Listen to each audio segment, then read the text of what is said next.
Eamon Khan here, 4 seconds out with renowned trainer Shane McGuigan ahead of Chris Billam-Smith versus Richard Riakporhe 2. We seem to be in the season for rivalries. We had Haney versus Garcia, we've had Bill Haney and Floyd Mayweather, we've had Drake and Kendrick Lamar. I don't think you quite keep up to tabs with that one, but right time for Billam-Smith to try and avenge the loss to Riakporhe.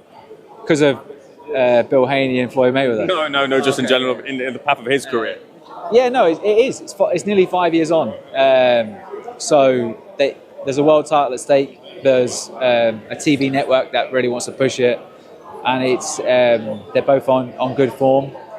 And I think, as Chris said up on the top table, like, this is the last domestic fight at world level. In terms of, like, Isaac's knocking on the door of world title, Lawrence was a world champion, and Riakporhe. Everyone else is slightly below that level, and I think if he gets the victory, then we go on to bigger and better things. It looked like to me he sort of ripped up a page of one of George Groves' chapters in his book in trying to get the little wins in the press conference, trying to maybe win the IQ battle, I guess, against Richard Riakporhe during that press conference. Did you feel that the kind of battle has started here right now with Chris, and Chris has got those small wins already? Maybe a little bit, but it's all meaningless. At the end of the day, they're both respectful, intelligent guys that it's a bit of fun and games up there, but they also know that once the first bell goes, it's a completely, that means nothing. So I mean, he's been frustrated with Riakporhe over the last few years because Richard hasn't taken the opportunities that have been given to him on a plate. He swerved it and sidestepped it and let Chris do a lot of the hard work. So that's the only thing he resents a little bit, and sometimes that comes out. But at the same time, Chris has had those opportunities and taken them with both hands, and that's why he's in this position. Chris experienced enough to make sure that resentment doesn't bleed into the fight? No, I don't mean it as in, like, it's just the way sometimes when Richard talks, like, it's quite frustrating because, he had the Opatea fight, didn't take it. Had the opportunity to box Lawrence Okolie, but sat back and was like, I'm not too sure.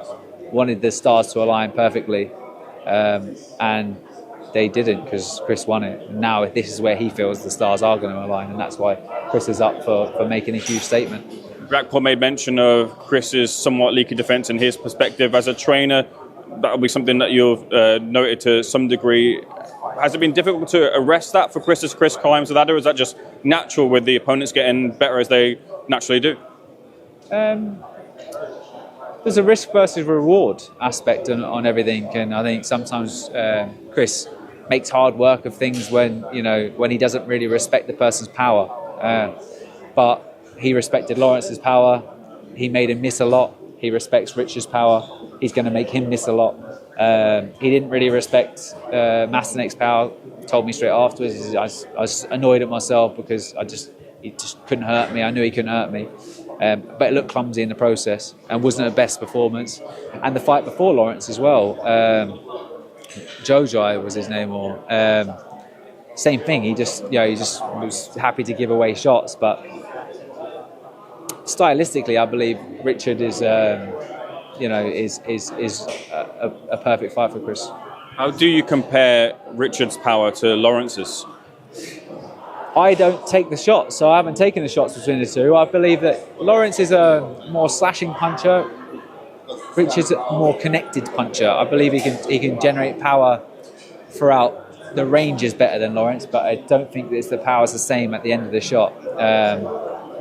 And one thing for sure is the footwork isn't. Whereas there was a lot of wasted energy with Chris trying to get Lawrence to settle his feet. Richard believes in himself.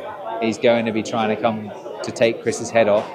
And I think that's going to allow Chris to do good work on him. Chris made mention of the path that he wants to go to if he gets the win against Richard Riakporhe, and that he wants Ramirez next. Are you in agreement with that? That's the one you want for him next?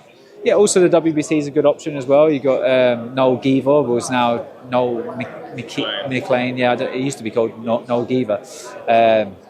But yeah, that's a good option as well. I know Badu Jack is champion in recess as well. So, but we just got, like, as a coach and as a manager towards Chris, it's like, take every day, not even every fight, take every day as a potential banana skin, because all it takes is one bad spar and you injure yourself, or so So it's really, really important that he takes every day and focuses on it. And then we'll look in the future after the fight. But that would be nice. That would be nice to have an away day. But the most important thing is the 15th of June. It seems like if Lawrence Okolie wants his rematch, he would have had to push for it. He hasn't pushed for it, and Riakporhe takes the opposite corner. But is there potential there for, if Chris chooses to move up to bridgeweight, that they could meet there if Lawrence captures that bridgeweight title against Hrgogic? Yeah, I believe so, but I'm not sure that Lawrence will want to avenge it in his eyes. I think he knows that maybe. I can't speak for him, but I know that he's been saying that the weight was an excuse, but I've worked with Lawrence in the past. I know that he does the weight okay, and he's just had 2 back-to-back camps. It's just, if anything, it's probably just the fact that he took, he believed his own hype a little bit, and that came all crumbling down for him. But I hope that, I'm happy that he's linked up with Joe Gallagher, and I believe he'll win this next one. Just on that, I spoke to Lawrence recently, and I just asked him, was the door ever open potentially for you and Shane to have a conversation about coming in? He said, look, logistically that didn't work. Was there any conversation? Do you feel that same way, that, look, you've got too much on in the UK, you can't devote your time over to overseas? No, I just believe, once a fighter leaves, I'm quite happy to let them go. And even though we didn't fall out or anything like that, I just, the most important thing for me is that they take their boxing serious, right? Because that's what's got them there. And as soon as they start taking other things serious, like setting up businesses or something like that, that's absolutely, I'm all for it, absolutely. But just don't let it filter into your time with boxing. And the last year with Lawrence, it was very much like you could see he was trying to set so many things up outside, and I'm like, I'm all for that, dude, but just turn up on time and train and don't miss sparring days and don't miss circuits. And it was starting to get tiring. So I just, all that is from my perspective, can I get a guy to where he could be, 100% of his best ability? And that answer is no, because he's not devoted enough to the sport, not necessarily to me, just to the sport. So that was where I wouldn't, the most important thing is, are they dedicated to it? And those are the people I want to work with. It doesn't matter if they're a 2-fight professional or a novice professional, a debutant, or they're a world champion. It's just, do you have the intent to become the best version of yourself? If you do, let's get to work.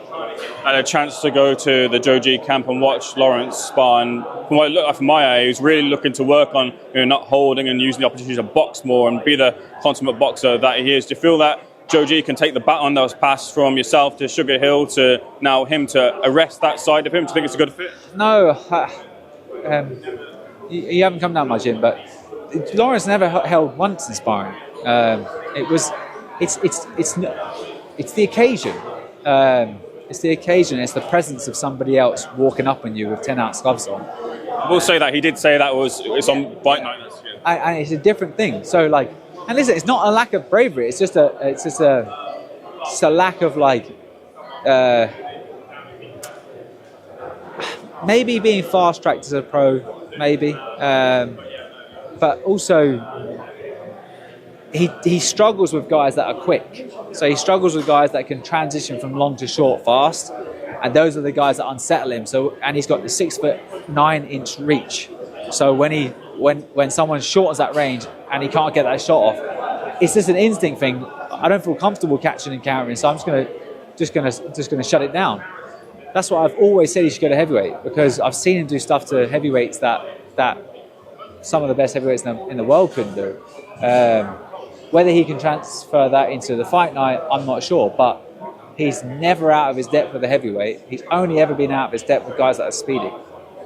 Moving on, I want to get your thoughts on a couple of big heavyweight fights. First of all, one of your former charges, Daniel Dubois, taking on Filip Hrgogic. Some people are very much split on this. People saying it's the right time for Daniel to take it because confidence is quite high. Others saying that he might be out of his depth at world level against Hrgogic. Where do you stand on that point? Hard for me to comment. I mean, I never watched him spar. I got a lot of time for Daniel. I think he's a very, very good fighter. He's untapped potential. He needs the right confidence. I think confidence for him is huge. Going into a fight confident. and he's got that bit between his teeth, because I know that Hrgogic did well in the spar. Even Daniel said he did well in the spar. So Hrgogic is cool, calm guy, and I think it's a really exciting fight. That's as much as I'll really say for it. You can't say anything to the rumour about the spar at all. You say you didn't see it. I wasn't there. I wasn't coach at the time. No. Fair enough. The other thing is, though, the carrot on the stick for him might be the world title, but it also might be a fight with AJ at Wembley. If he does get the win, he's then pushed into that position there. Do you feel will be ready for that if he does beat Hrgogic? Oh, massively. Yeah, that's huge. Every fight, not just for Daniel, for every single person on that card is make or break. If you get the attention of the Saudi, guys at Saudi, like if they want to keep you on board because you're in competitive fights and you're looking good and you're performing and bringing entertainment, like, they want to keep you on. So Daniel needs to win this fight. So does Hrgogic. You feel Wilder comes through Zhang? No, I feel like if Zhang trains for it, I think he should time him. He's got underrated boxing ability, got good timing. Parker's got a better chin for a single shot than Wilder does, and I just think, I don't know, Wilder just doesn't look at the races. He just something looks missing, and I mean, if he can come back from that last one, bravo, because he just looked shot. A couple of final things for myself. I'll let you go, Shane. First of all, I wonder if you agreed with your father's column regarding Tyson Fury. He said he questioned his elite status, having only had one great win against an elite in the form of Klitschko, but the Wilder wins, not another elite, so his resume isn't quite as what it's made up to be right now. Do you feel the same way about Tyson Fury and his resume, or is a stock in the sport, I guess? Dad's got his own point, his own views on things. He's been involved in boxing a lot longer than I have. I think it would be hard to argue that he's a great Fury. He'll go down in history, as most heavyweight world champions have gone down in history. But I think he does need another. I think he needs another massive win, and if he beats Usyk, then I think you've got to give him that credit. Very lastly, when I saw Fury at the press conference, he looks, for me, very slim and very good physical shape heading into the fight. Maybe a nod to, we know Sugar Hill's MO is to look for the knockout, but maybe a nod to boxing more, what got him to the dance in the first place. Do you feel that that's something he'll have to tap into if he's going to beat Usyk, or can he just look to go on the front foot and get that knockout? You're never going to get a knockout against Usyk. If you're planning for just like landing one shot against Usyk, you're silly. He's a bag of tricks. Like, the way to get him is consistency throughout the rounds and throwing lots of shots, and putting Usyk in the firing line for big shots, and being brave enough to press it and not sit back looking for one. So and a lot of the time, look at like Daniel. Daniel's a great puncher. He puts his shots together really well. Usyk took it all away. AJ's a great puncher. He'd do the same thing to AJ now. You can't just look for the one shot against him. You've got to put your hands together. And Fury's done it a couple of times. He did it. I know Steve Cunningham's nowhere near what Usyk is, but he still did it. He flipped the script. He put his hands together and let shots in combinations go with a smaller man. That's the way you're going to have to fight him. Got lots more questions, but leave it for another day. Shane, thanks for speaking to Seconds Out, sir.